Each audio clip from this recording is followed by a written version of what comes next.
Vamos a dar inicio al siguiente bloque. Vamos a darle la bienvenida al doctor José Vicente Sánchez Polo, gran amigo nuestro de Guatemala, ¿verdad? Él es internista, nefrólogo, especialista en diálisis y trasplante. Él estudió en medicina interna en el Instituto Guatemalteco del Seguro Social, estudió nefrología, diálisis y trasplante en el Instituto Nacional de Cardiología Ignacio Chávez en México. Tiene una maestría en investigación de la Facultad de Medicina de la Universidad de San Carlos de Guatemala y una maestría en ciencias de la Facultad de Medicina de la Universidad de San Carlos de Guatemala.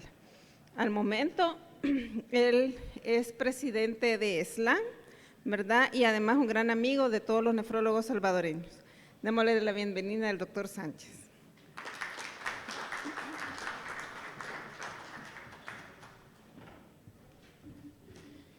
Gracias, Vero, gracias, doctora Colorado. Me siento muy honrado, como decía anoche, de estar acá, de poder estar acá con ustedes, participando y aportando y sobre todo saludándoles con mucho aprecio, con mucho afecto. Como bien decía Verónica, me siento como en casa, tengo aquí muy buenos amigos.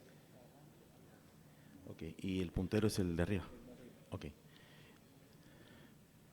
Tengo muy buenos amigos acá y pues sobre todo me siento muy querido. Siempre que vengo acá muy querido, muy apreciado. Y pues bueno, vamos a hablar de un tema que me asignaron, que es un tema realmente muy interesante, bajo la premisa siguiente: nadie se acuesta hoy bueno y mañana amanece en una máquina de diálisis, ¿no?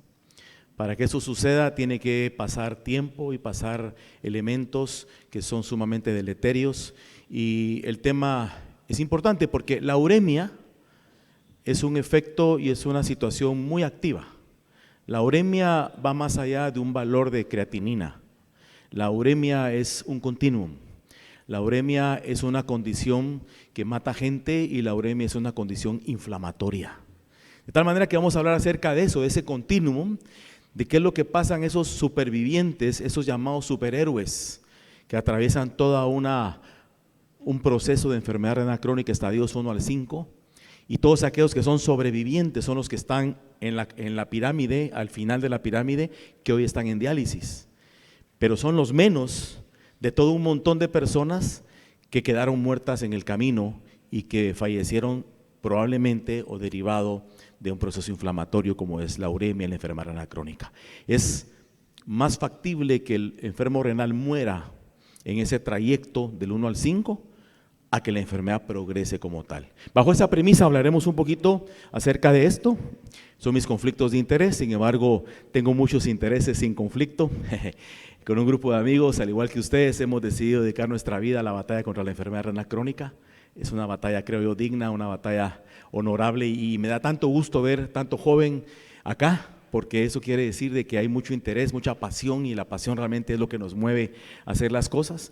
Así es que muy contento, les saludo desde Guatemala, un país que seguramente ustedes por lo menos más de algún agosto han visitado y pues son siempre bienvenidos por allá, pero particularmente quiero que aparten esta fecha. El próximo año tenemos el Congreso Mundial de Patología Renal en Antigua Guatemala del 11 al 13, ahí está el código QR para que ustedes lo puedan disfrutar. La RPS y SLAN nos hemos unido para organizar este simposio, este congreso. Es un congreso de patología dirigido para nefrólogos, así es que esperamos verlos allá. Será en Hotel Casa Santo Domingo en Antigua Guatemala y la verdad es que va a estar muy bueno y lo trajimos a la región para que la gente de nuestra región pueda realmente ir y participar. Así es que los esperamos, un saludo. Y bueno, esto es lo que ha pasado después de la pandemia, ¿no?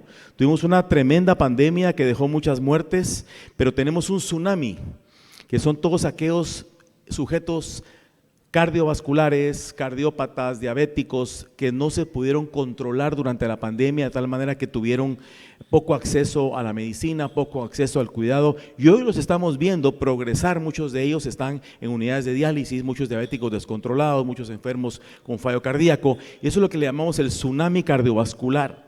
Y es que, como ustedes pueden ver acá, realmente la mortalidad de los enfermos renales, sin importar la edad, siempre va a ser mucho más elevada en aquellos individuos que tienen una disfunción renal. De tal manera que es una enfermedad, decía, que ataca. Cuando nosotros vemos los eventos cardiovasculares, la muerte y la incidencia por personas, de acuerdo al estimado de la función renal, los sujetos que tienen una caída del filtrado por debajo de 60 tienen mayor eventos cardiovasculares, mayor mortalidad, lo cual es un tema muy importante. Y vean ustedes cómo a medida la enfermedad renal progresa, o sea, cae el filtrado, la mortalidad es más significativa. Estamos ante una condición que realmente es mortal, pero sobre todo en aquellos sujetos que ya están en etapas muy avanzadas, en este caso en sujetos en hemodiálisis. Vean ustedes cómo la posibilidad de muerte súbita es hasta de un 50%. Es decir, estamos ante una condición que, independientemente de la etapa, en la enfermedad cardiovascular es desastrosa. ¿Y por qué? Porque es un continuum.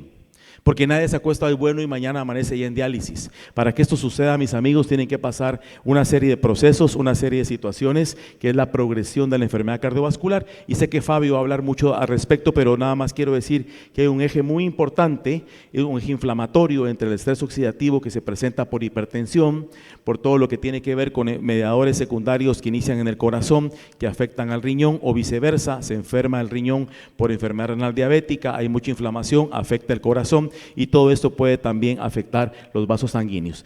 Pero ojo a esto, las toxinas urémicas, la coagulación, la dislipidemia, la calcificación, la inflamación, la hipertensión son disparadores, o bien son aquellos que controlan justamente esta progresión. De manera que es un continuum en donde en algún punto, y eso seguramente el doctor Jorge Fonseca va a hablar, en algún punto de este continuum estamos en la capacidad de poder intervenir. Nosotros hoy traemos buenas noticias, porque sí que es cierto que es una condición deleteria, lenta, progresiva, degenerativa e irreversible, llamada enfermedad renal crónica, pero que ya tenemos opciones terapéuticas para poder atender este problema, de lo cual mis compañeros seguramente van a hablar. Y conocemos que hay factores de riesgo tradicionales como hipertensión, dislipidemia, tabaquismo, hiperglicemia, y no tradicionales como calcificación vascular, inflamación y lo que conocemos hoy como el aumento de la proteinuria, que no es más que el daño endotelial, es la inflamación, de la cual vamos a estar hablando progresivamente. Ese es un tema muy interesante porque hay diabéticos de diabéticos. Hoy se sabe que hay varios fenotipos, por lo menos 4. Uno conoce aquel fenotipo clásico, ¿no? Que es aquel individuo que se enferma de la diabetes y que lentamente va desarrollando retinopatía, nefropatía, y al final cursa con insuficiencia renal progresiva. Ese es el ejemplo clásico, aquel paciente que se hincha, que orina espuma, que se va quedando ciego y que lo vemos nosotros progresivamente. Pero no todos los diabéticos son así. Hay otros fenotipos de diabéticos también. Está el fenotipo aquel que ustedes pueden ver, que es el número 2, que es aquel que tiene una regresión de albuminuria.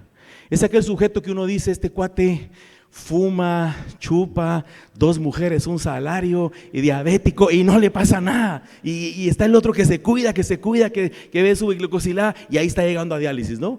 Ese sujeto, el fenotipo 2, es aquel que revierte la albuminuria, que tiene un fenotipo protector. Tenemos uno, el fenotipo 3, que es aquel sujeto que declina y pierde la función renal, hagamos lo que hagamos. Y tenemos otro que tenemos que ponerle muchísima atención, que es el 4, que es aquel fenotipo no proteinúrico, no albuminúrico, que también tiene enfermedad renal diabética. Ese sujeto probablemente hay que hacer una biopsia renal para poder estadificar y saber. Entonces, no todos los diabéticos se comportan iguales, de tal manera que tenemos que tratar de fenotipicar. Y en algunos casos, la biopsia renal del diabético está totalmente indicada, sobre todo para conocer un poquito más acerca de este fenotipo. Y como es un continuum, vemos que la persona que tiene un estilo de vida saludable está fuera de ese círculo cardiorrenal metabólico que es deleterio.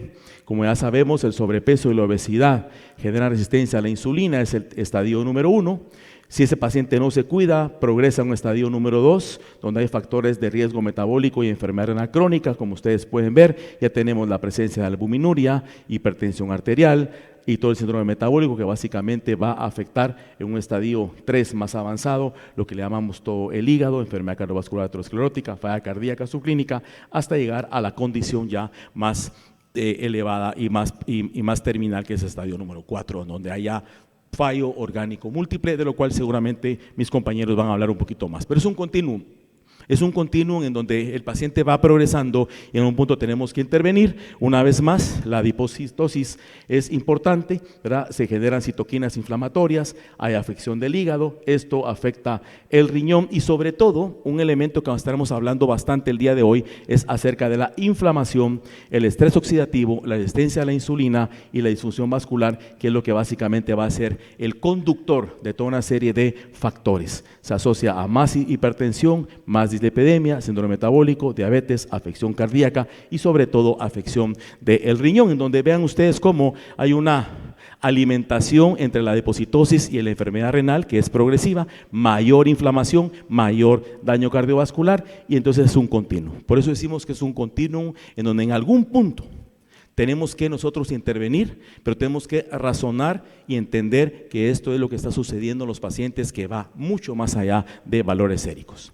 Y los tres conductores más importantes en la progresión del daño renal son básicamente los factores hemodinámicos, sobre todo el aumento de la presión intraglomerular mediado por angiotensina 2, los factores metabólicos, la hiperglicemia y los factores inflamatorios y la fibrosis. Estos tres elementos son básicamente no solo la causa y el disparador del problema, el conductor de la progresión, pero también el enfoque en donde las terapias dirigidas específicamente pueden retardar o modificar la progresión de la enfermedad. Si hablamos nosotros de hiperglicemia, vean ustedes, es muy interesante cómo la hiperglicemia básicamente asociada a la alta dieta en sal, estrés oxidativo, va a provocar una activación particularmente de aldosterona, provocando básicamente inflamación, factores hemodinámicos y factores metabólicos. Pero si nosotros analizamos más en detalle cada uno de los factores hemodinámicos, básicamente lo que quiere decir es que por angiotensina 2, endotelina y otros elementos hay un aumento de la presión arterial sistémica, pero sobre todo un aumento de la presión intraglomerular. He de recordarles que angiotensina 2 básicamente lo que hace es que vasoconstriñe la arteriola eferente, ¿no? Al constreñir la eferente, eso hace que el glomérulo se ponga hipertenso.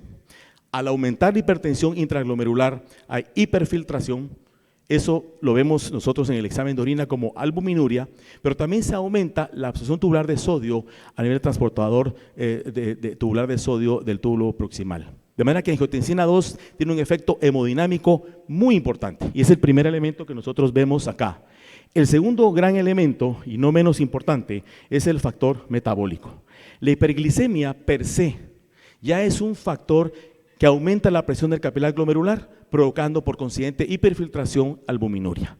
Y el tercer elemento que es fundamental es el elemento de la inflamación, que también tenemos nosotros que tener en consideración. Estos tres elementos van a provocar daño e inflamación tubulointersticial, esclerosis glomerular, expansión mesangial e hipertrofia glomerular con la progresión del daño renal que todos ya conocemos. De manera que nosotros tenemos que entender que el solo modificar uno, si el paciente únicamente toma el IECA o el ARA2 y eso modifica la hipertensión glomerular, pero está hiperglicémico, no va a servir de nada. Si está normoglicémico y está controlado con el IECA y el ARA2, pero está inflamado, tampoco sirve de nada. Tenemos que atacar los tres elementos piramidales de este tema. Porque en la diabetes, como ustedes pueden ver, los factores metabólicos van a conducir una serie de reactantes de fase aguda que son básicamente proinflamatorios. Los factores hemodinámicos aumentan la presión del capilar glomerular y todo eso al final del día lo que va a provocar es una activación de sistemas intracelulares que van a llevar a la deterioro de la función renal progresivamente. Factores inflamatorios, factores hemodinámicos y factores metabólicos. Una vez más, la diabetes, vean ustedes cómo factores metabólicos activan estas vías, factores hemodinámicos y presión intraglomerular y factores inflamatorios, se activa una cascada de reactantes proinflamatorios que al final del día provocan la enfermedad renal crónica. Se lo estoy diciendo lo mismo de varias maneras para que nos quede claro el concepto de que no basta únicamente con tratar la presión arterial, no basta únicamente con tratar la glucosa, tenemos que también tratar la inflamación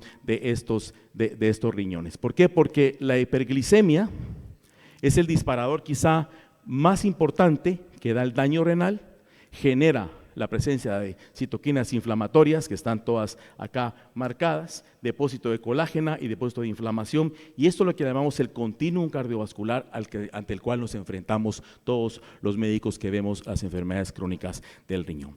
Porque la inflamación, mis amigos, está literalmente relacionada con todo lo que ustedes quieran ver en el paciente urémico. La inflamación es propensa a más malignidad, la inflamación puede dar más enfermedad periodontal, la inflamación hace que los objetivos en diálisis no se alcancen, la inflamación acelera el síndrome metabólico, altera el metabolismo de la leptina, provocándole en el paciente anorexia, falta de apetito y desnutrición. Tiene que ver con la disbiosis intestinal, que a su vez progresa la enfermedad renal, y también tiene que ver con las vías del quineurina y que son proinflamatorios. De tal manera, mis estimados, que si hablamos de inflamación propiamente, tenemos que hablar de aldosterona.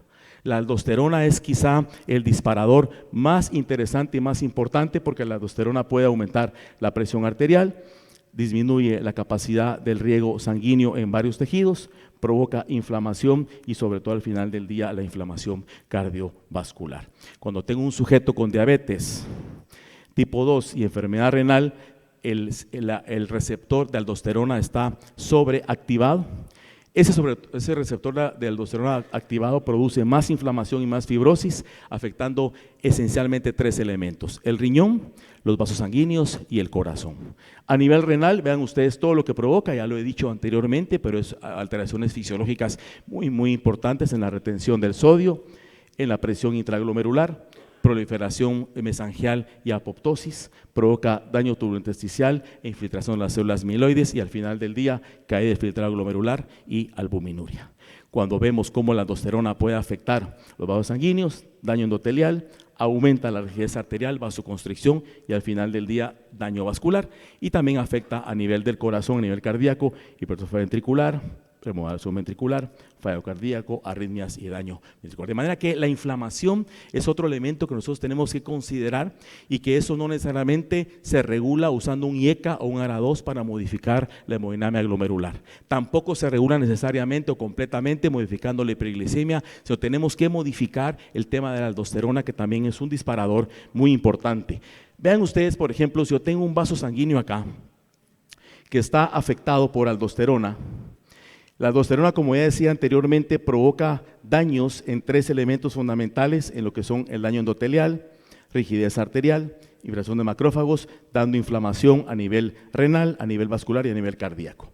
Pero si yo bloqueo la aldosterona mediante finderrenona, por ejemplo, en este caso, que es un activador selectivo o específico de aldosterona, ¿cómo esos elementos se transforman de ser vasoconstrictores en vasodilatadores?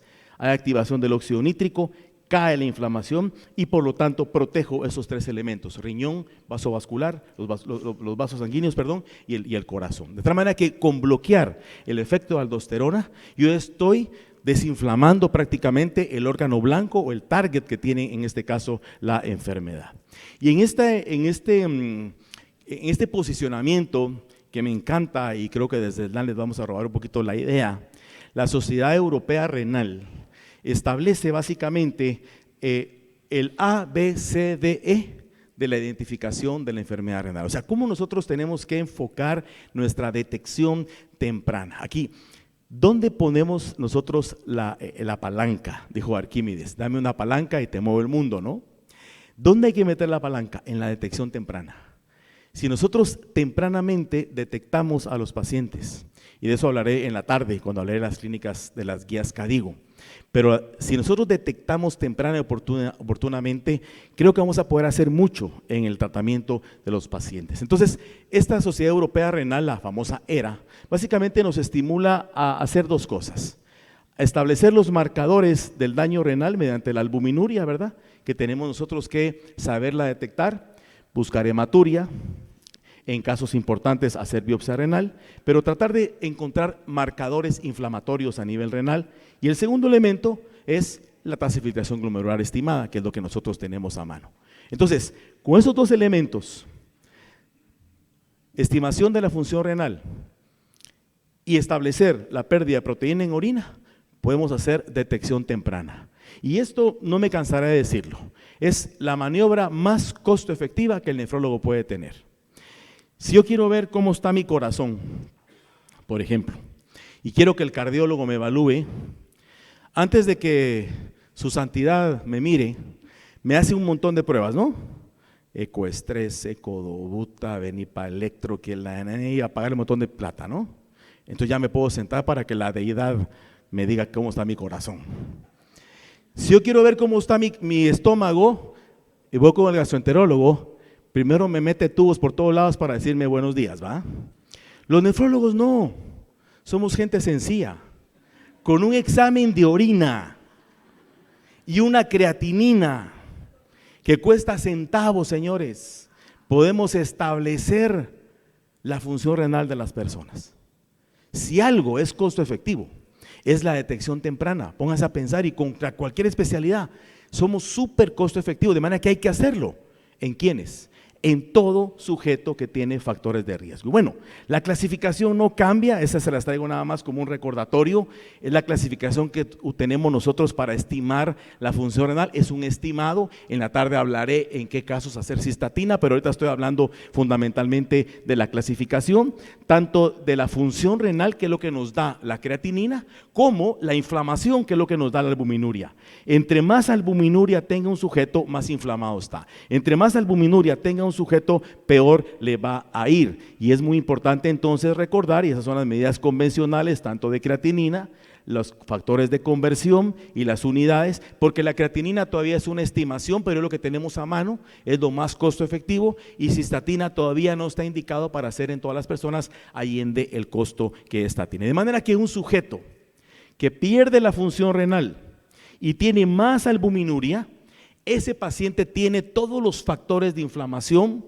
hemodinámicos y metabólicos alterados. Ese sujeto, si no hacemos nada, ese paciente va a llegar a diálisis, si es que bien le va, porque lo contrario muere en el camino. De manera que si nosotros detectamos acá tempranamente esos sujetos y los vamos monitoreando, les damos los medicamentos y los tratamientos y la dieta, el estilo de vida, probablemente vamos a retardar la función renal, y seguramente Jorge les hablará de esto en su plática, en el cual si nosotros tratamos a esos pacientes podemos retardar hasta más de 20 años la llegada a diálisis, lo cual es una maravilla. O sea, hoy hasta los nefrólogos, que siempre hemos sido considerados como dialisólogos, hoy hablamos de detección temprana y de prevención y de retardo de la progresión del daño renal. De manera que tenemos que ver esto como algo serio. La enfermedad renal crónica es una enfermedad lenta, progresiva, degenerativa e irreversible, ¿sí? Y tenemos que comprender que nosotros podemos detener tempranamente si detectamos. De lo contrario, el paciente se va a morir mucho más. Cuando a mí me preguntan, ¿y a qué se parece la enfermedad renal crónica? La única respuesta que digo yo, bueno, a lo que más se le parece es al amor, podría parecerse al amor. Lento, progresivo, degenerativo, irreversible, caro, pasional, o sea, es el amor, pues, no.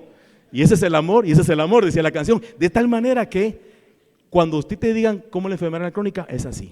Es algo con el cual podemos intervenir nosotros tempranamente en los pacientes. Hay 3 categorías que nos definen básicamente el deterioro de la función renal, el riesgo de los pacientes. Recuérdense que no a todos les hacemos tamizaje, pero sí a aquellos sujetos que están sometidos a factores metabólicos, particularmente la diabetes mellitus, pacientes con gota, enfermedades sistémicas. Pacientes que tienen antecedentes familiares o condiciones multifactoriales, ¿verdad? Monorrenos, pacientes con enfermedades congénitas y pacientes, en nuestro caso aplica mucho, aquí dice, mire, young rural males in Central America, o sea, hasta los europeos dicen, en Centroamérica, si tú estás expuesto al golpe de calor o probablemente a alguna toxina ambiental, tienes un factor de riesgo. Si los europeos lo dicen, ¿cómo lo vamos a decir nosotros? De tal manera que tenemos que tener esto en mucha consideración. Por lo tanto, el ABCDE es muy interesante. A, de albuminuria. B, controlar la presión arterial. C, evaluar el perfil metabólico del colesterol. D, en pacientes diabéticos, tener un buen control metabólico. E, estimar la función renal mediante la tasa de filtración glomerular y el examen simple de orina. Ese es nuestro ABCDE de la detección temprana. Y creo que esto aplica no solo al nefrólogo, sino sobre todo al no nefrólogo. ¿Por qué?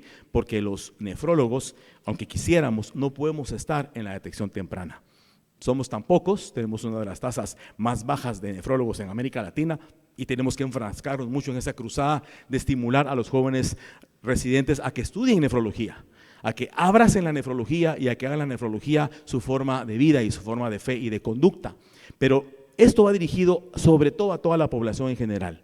En personas en riesgo tenemos que tratar de detectar la enfermedad renal de una manera tardía. De tal manera que, y finalizo con esto, para dejar a mis compañeros la pelotita rebotando ahí a Fabio y a Jorge para que ellos puedan seguir con la chamusca. Los tratamientos actuales, o que hemos tenido hasta recientemente, centrados en controlar la presión arterial, la ingesta de sal y el peso, mediante IECAS y ARA2, han sido incapaces de frenar completamente la progresión del daño renal. Vean ustedes cómo es la prevalencia de enfermedad renal en América Latina, altísima. El país que ustedes vean es altísimo. El Salvador es uno de los países que mayor prevalencia de sujetos en diálisis tiene a nivel de América Latina, según el Registro Latinoamericano de Diálisis y Trasplante. Es decir, las terapias convencionales de tratar de bajar la presión arterial, reducir el peso, quitar la sal, usar IECAS y ARA2, aunque son efectivas, parece que no son totalmente contundentes. Es importante, necesitamos nuevas dianas terapéuticas. Entonces, ¿será que habrá algo diferente? Esta diapositiva la construí hace un tiempo y se puede decir que es como la línea de tiempo de mi vida. Me recuerdo que aquí está básicamente lo que ha sucedido en la nefrología en los últimos quizá 30 años. Y yo era residente de nefro en el año 93, hace siglos, ¿va? Cuando me recuerdo que mi jefe regresó de un congreso, casi que regresó como cuando Rodrigo de Triana gritó América, cuando vino Cristóbal Colón, ¿no? Y hay algo para frenar la albuminuria en diabéticos tipo 1 y se llama captopril. El captopril fue el primer IECA que usábamos, ¿verdad, profesor Magaña? Usábamos 25 miligramos cada 8 horas, digo a Magaña porque él y yo somos aquí más o menos los únicos que usamos captopril, creo yo, ¿verdad? 3 veces al día. Eso reducía la albuminuria, señores, en diabéticos tipo 1. Posteriormente, Anatoly Besarab empezó a estudiar la eritropoyetina y tenemos la mejor calidad de vida en los pacientes. Luego vinieron los estudios con los ARA2, el renal con losartán, el Marval con valsartán, el programa Prime con irbesartán y demostraron lo mismo, solo que en diabéticos tipo 2. Pero luego, mis estimados, pasaron casi 20 años y ahí dormimos el sueño de los justos. No pasó, se probó de todo para ver si sobre esto había algo más. Y se probó de todo y nada funcionaba, hasta que irrumpen en la lontananza las glifosinas, con la dapaglifosina, la empaglifosina, la canaglifosina, en donde demostraron efectividad en diabéticos y no diabéticos para reducción y protección del riñón. Y recientemente los antagonistas específicos del receptor mineralocorticoide, particularmente la finerenona, lo demostró también. Los antagonistas del receptor de endotelina, atresentan, están en los estudios, pero parece que van a haber buenas noticias. Y los GLP-1 agonistas, la semaglutida y otros, particularmente el estudio FLOW, acaba de demostrar también protección. De tal manera que hoy, después del 2020, después de casi 20 años de no tener absolutamente nada, podemos decir que sobre el tratamiento estándar tenemos algo de lo cual yo no me voy a mover. Pero sabemos que son medicamentos que actúan en varios puntos de la nefrona. Los IECAS y ARA2, como ustedes vieron, así como las glifosinas, actúan en la hemodinamia glomerular de manera importante. Los ISGLT2 también bajan la absorción tubular de sodio, aumentando la natriuresis. El antagonista de la aldosterona actúa fundamentalmente en natriuresis y en patrones desinflamatorios, de manera que en varios puntos de la nefrona podemos el día de hoy nosotros interferir, pero no me meteré muchísimo en ese tema porque los compañeros lo van a decir. Lo que sí les puedo decir es que, volviendo a nuestra diapositiva, si nosotros vamos a atacar los factores inflamatorios, usamos finerenona. Si utilizamos factores hemodinámicos, tenemos que utilizar IECAS o ARA2, y el buen control metabólico utilizando GLP-1 agonistas o utilizando medicamentos según la filtración glomerular para controlar la hemodinamia de los pacientes. Y con esta me despido. Esos son los 4 pilares básicamente, y aquí les dejo a mis compañeros la pelotita rebotando, porque hoy, así como los cardiólogos tienen sus 4 jinetes, sus 4 fantásticos, nosotros también tenemos nuestros 4 pilares, que son básicamente inhibir el sistema de aldosterona, un inhibidor del SGLT2, un antagonista específico del receptor mineralocorticoide y el GLP-1 agonista en una base, una pirámide de estilo de vida y la modificación para poder retardar la progresión del daño renal. De tal manera que hoy tenemos con qué trabajar, hoy tenemos muchos elementos, y con esto pues les doy muchas gracias por su atención, no sin antes recordarles, este es nuestro grupo de trabajo allá en Guatemala, en el Seguro Social. Hemos ido evolucionando de ser unos pocos a ser un montón de mara, y el día de hoy pues recordarles, como siempre, nuestra conferencia. Ojalá los pueda ver en Guatemala. Aquí es el código QRS, y pues por su atención, muchas gracias.